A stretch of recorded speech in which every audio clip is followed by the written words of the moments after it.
ચલાલા મીઠા પર સ્થિત ગાયત્રી ધામ ખાતે હનુમાન જયંતિ નિમિત્તે ભક્તિભાવપૂર્ણ વાતાવરણમાં સુંદરકાંડના પાઠનું ભવ્ય આયોજન કરવામાં આવ્યું હતું. આ પાવન પ્રસંગે મોટી સંખ્યામાં ભક્તોએ હાજરી આપી અને ભક્તિમય માહોલનો આનંદ માણ્યો હતો.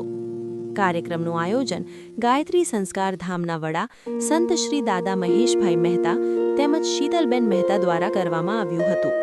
સમગ્ર આયોજન શ્રદ્ધા અને ભક્તિ સાથે સુવ્યવસ્થિત રીતે પૂર્ણ થયું હતું, જેમાં ભક્તોએ ભગવાન શ્રી હનુમાનજી પ્રત્યેની પોતાની અડગ શ્રદ્ધા વ્યક્ત કરી હતી.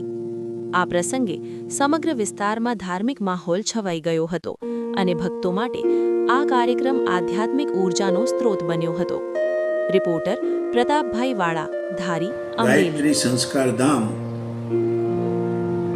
ની અંદર આજ રોજ હનુમાન જયંતિના પવિત્ર દિવસે વિશ્વની અંદર સર્વશ્રેષ્ઠ હોય તો એ હનુમાન ચાલીસા અને ગાયત્રી મંત્ર છે. તો એવા હનુમાન દાદાના જન્મ દિવસે સવારમાં સુંદર તમામ બાળકો અને ગુરુજનો દ્વારા સુંદર મજાનું સુંદરકાંડના પાઠ કરવામાં આવ્યા. સાથે સાથે હનુમાન ચાલીસા કરવામાં આવી. સાથે સાથે થાળ આરતી સરસ મજાનું બધાને ભોજન લાડુનું કરવામાં આવ્યું. તો આવા હનુમાન દાદાના જન્મ દિવસે સુંદર મજાનું કાર્ય કરવામાં આવ્યું હતું.